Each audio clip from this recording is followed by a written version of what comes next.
నిన్న పడ్డ వానకైతే నిజంగా లిటరల్లీ చెప్తున్నా కదా, ఏరియాలు అయితే మొత్తం మునిగిపోయినాయి.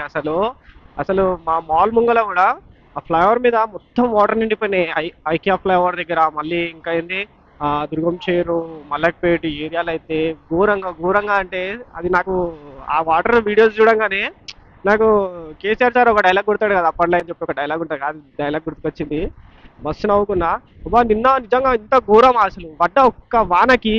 బాబా బాబా, ఇట్లా నిండిపోయిన వాటర్ అసలు కష్టంగా అంటే మరి దారుణంగా అయిపోయింది నిన్న.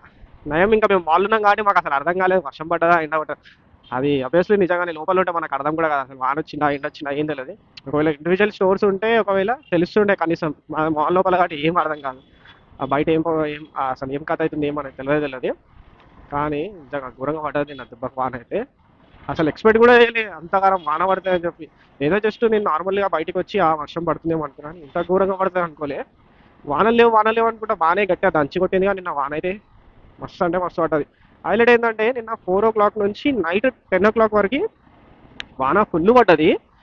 నేను నార్మల్గా పోస్ట్ చేస్తుంటారు కదా వీడియోస్, అందులో చూస్తేనేమో ఫుల్ ట్రాఫిక్. అబ్బాబా ఘోరంగా తెలుసా, ఇట్లా 2-3 కిలోమీటర్ల వరకు మొత్తం ఫ్లైఓవర్ల మీద కింద జామ్ జామ్ అయిపోయింది.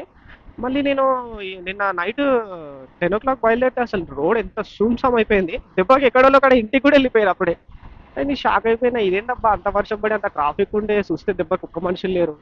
మళ్ళీ ఇక అట్లా ఇట్లా వేసి తొందర కూడా ఇంటికి వెళ్ళిపోయారు. మంచిగా అయింది, ట్రాఫిక్ కూడా లేదు నిన్న.